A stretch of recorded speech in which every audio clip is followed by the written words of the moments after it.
राधे राधे सबको। मैं इस वीडियो में आज आपके साथ मीराबाई की वाणी, उनकी कुछ पंक्तियाँ और उसकी व्याख्या साझा करने जा रही हूँ, तो कृपया करके ध्यान से सुनिए। मैं अब शुरू करने वाली हूँ। मेरे तो गिरधर गोपाल, दूसरों ना कोई।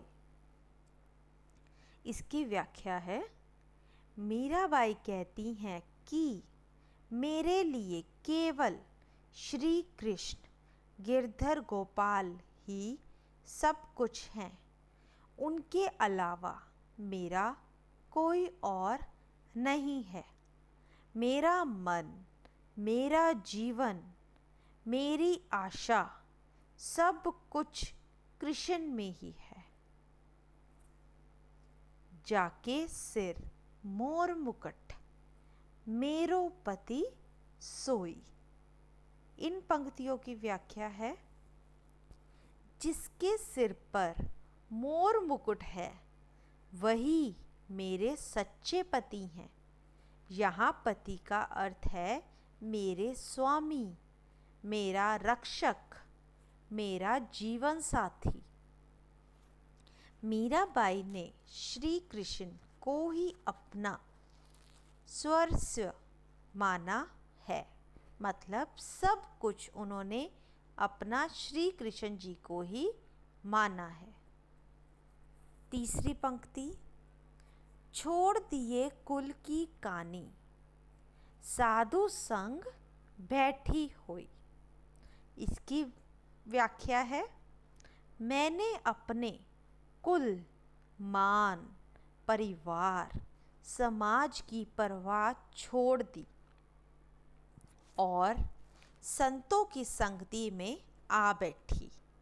कृष्ण भक्ति के मार्ग पर चलने के लिए उन्होंने दुनिया की बातों की परवाह नहीं की।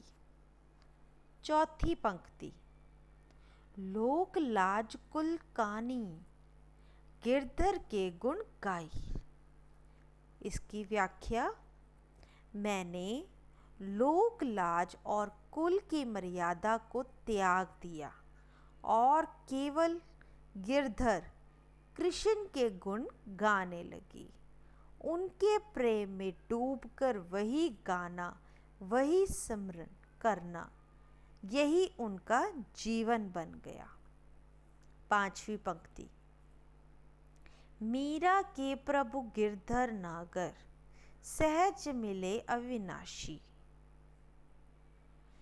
मीराबाई कहती हैं कि मेरे प्रभु गिरधर नगर मतलब कृष्ण जी सदा मेरे साथ हैं और मुझे सहज रूप से मिलते हैं।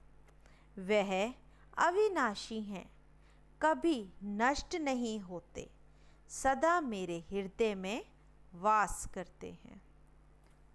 छठी पंक्ति है,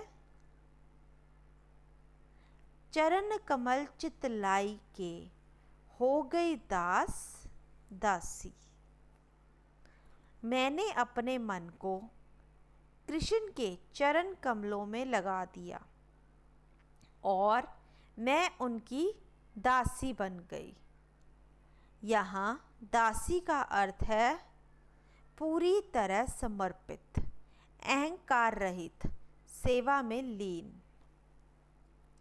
जीवन का अर्थ, मीराबाई की वाणी हमें सिखाती है कि सच्ची भक्ति में केवल प्रेम और विश्वास चाहिए।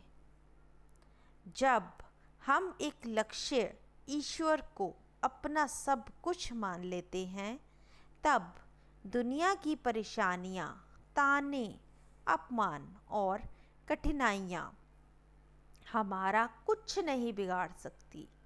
मीराबाई ने हमें सिखाया कि समाज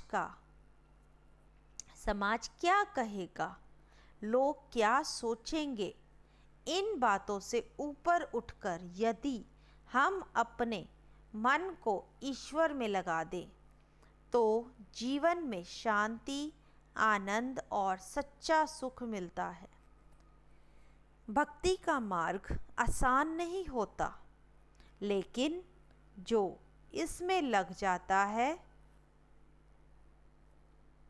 उसे ईश्वर की कृपा अवश्य मिलती है।